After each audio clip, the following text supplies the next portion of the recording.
قیامت کے دن اللہ تعالیٰ اپنے بندوں سے سوال پوچھے گا، اور قربان جائیں میرے نبی پاک علیہ السلام نے فرمایا ہاں وہ پوچھے گا، اور جب تک 5 چیزوں کا تم جواب نہیں دو گے تمہیں قدم نہیں اٹھانے دے گا۔ یا رسول اللہ کون کون سی 5 چیزیں؟ فرمایا اللہ پوچھے گا تم سے، بتاؤ عمر کہاں گزاری؟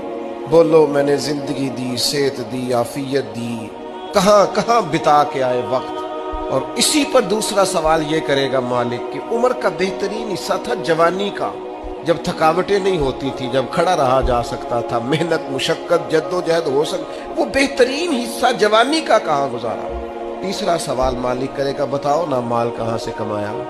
اور چوتھا سوال یہ تھا کمانے کے بعد بھی مالک تم نہیں تھے، گویا دیا تو میں نہیں تھا نا، بتاؤ پھر لگایا کہاں پہ تھا، خرچ کہاں پہ کیا؟ ثم لتسألن یومئذ عن النعیم، ایک ایک نعمت کے بارے میں اللہ پوچھے گا۔